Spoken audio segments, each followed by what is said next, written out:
নমস্কার বন্ধুরা, উত্তরের রান্নাবান্না চ্যানেলে সবাইকে স্বাগতম। আজকে আমি বানাবো বাঙালিদের জনপ্রিয় একটি রেসিপি, কাতলা মাছের ঝোল।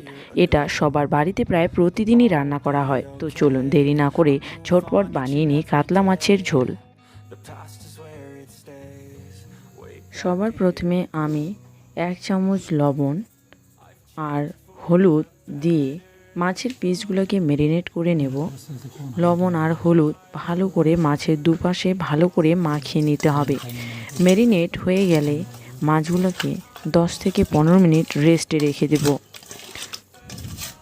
এটাকে আমি ভালো করে গরম করে নিয়েছি, তাতে আমি সর্ষে তেল দিয়ে দিয়েছি। তেলটা ভালোভাবে গরম হয়ে গেছে, মাছের পিসগুলোকে একে করে দিয়ে দেব।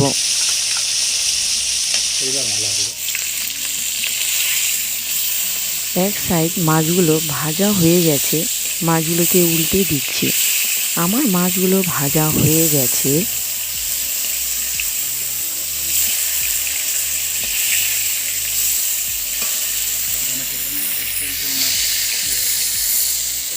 আমার মাছগুলো ভাজা হয়ে গেছে। এরপর এক এক করে আমি মাছের পিসগুলোকে নামিয়ে নেব।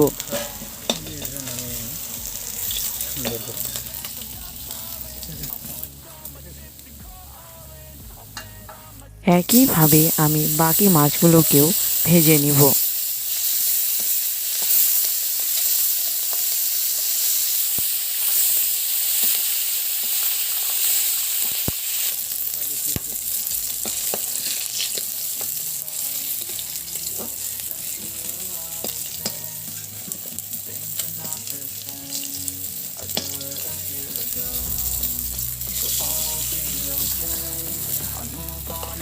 তো আমার সব মাছগুলো ভাজা হয়ে গেছে।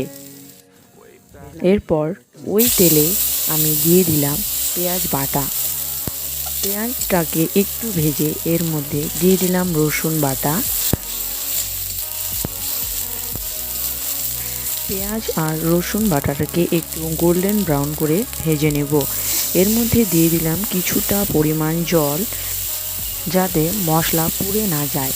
এরপর দিয়ে দিলাম স্বাদ মতো লবণ, হাফ চামচ হলুদ গুঁড়া, হাফ চামচ লাল লঙ্কার গুঁড়া, হাফ চামচ জিরার গুঁড়া। এরপর ভালো করে নাড়িয়ে মশলাটাকে কষিয়ে নিলাম। এরপর দিয়ে দিলাম জল। ঝোলটাকে একটু ফুটিয়ে নিতে হবে।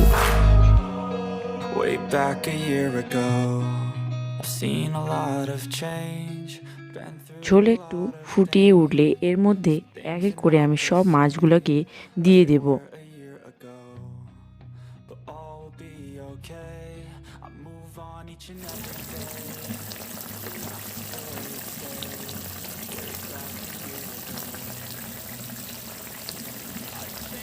সব মাছগুলোকে দিয়ে 1 মিনিট মতো ফুটিয়ে নেব। তো তৈরি হয়ে গেছে আমার কাতলা মাছের ঝোল।